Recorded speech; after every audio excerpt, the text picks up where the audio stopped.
tidak kami utus engkau wahai Muhammad kecuali rahmat bagi seluruh alam. Seluruh alam. Pertanyaan, kalau kita ditanya apa atau siapa yang disebut alam, akan muncul jawaban al-alam ma siwallah. Yang disebut dengan alam adalah yang selain Allah. Jadi kalau kita mengatakan seluruh maujud yang eksis di alam ini, yang eksis selain daripada Allah itu alam. Mau itu adalah benda mati atau benda hidup, mau itu benda kasar atau benda yang tidak kasar. Dari mulai malaikat, arash, langit, bumi, sampai benda-benda yang padat dan benda yang mati seperti bebatuan, semuanya adalah bagian dari alam. Al-alam huwa ma siwallah.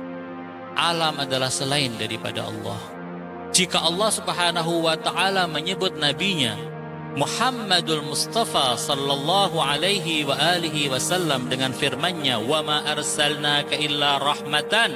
Tidak kami utus engkau kecuali rahmat bagi siapa? Lil alamin, bagi seluruh alam. Artinya Nabi Muhammad sallallahu alaihi wa alihi wasallam adalah rahmat bagi ma siwallah, rahmat bagi selain Allah. Termasuk di antaranya para malaikat mendapatkan rahmat dari Rasulullah Shallallahu Alaihi Wasallam. Bukankah ini mirip dengan apa yang Allah sifatkan untuk warahmati wasi'at kulla syai', rahmatku meliputi segala sesuatu? Bukankah ini mirip dengan itu?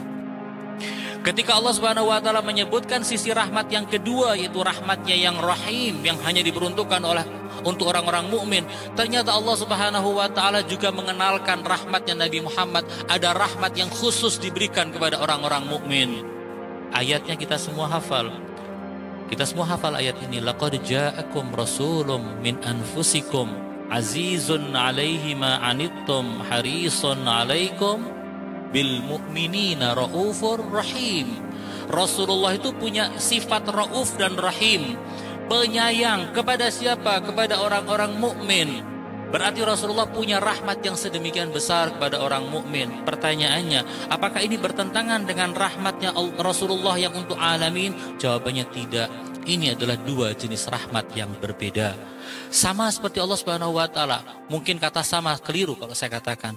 Ini dalam senada dengan rahmat yang dimiliki oleh Allah Subhanahu wa taala untuk segala sesuatu, tetapi juga Allah punya rahmat yang hanya diberikan untuk orang-orang mukmin. Orang mungkin bertanya begini, adakah mazahir atau manifestasi dari rahmatnya Rasulullah? Kenapa Rasulullah layak untuk disebut sebagai pembawa rahmat? Jawabannya adalah karena Rasulullah Shallallahu Alaihi Wasallam membawa suatu program dari Allah Subhanahu Wa Taala untuk kehidupan umat manusia, yang mana program ini adalah program yang memberikan keselamatan bagi mereka. Bukankah sesuatu yang memberikan keuntungan adalah rahmat? Sesuatu lawan daripada rahmat adalah azab. Bukankah ketika seseorang memberikan belas kasihan, sesuatu pemberian dengan cinta, bukankah itu bagian dari rahmat? Ketika Allah Subhanahu wa taala menceritakan tentang Nabi Muhammad sallallahu alaihi wasallam bahwa beliau adalah yang membawa risalah ilahiyah kepada umat manusia, dan risalah ilahiyah itu jika dilaksanakan maka akan memberikan jaminan keselamatan bagi umat manusia. Bukankah ini adalah rahmat?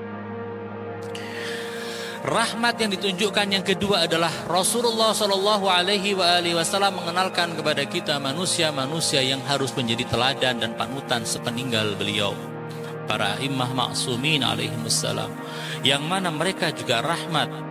Mereka adalah suatu anugerah yang besar.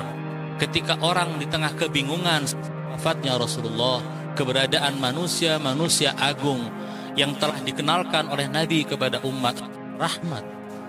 Dan inilah Subhanahu wa ta'ala menyebut beliau sebagai wa ma arsalnaka illa rahmatan lil alamin.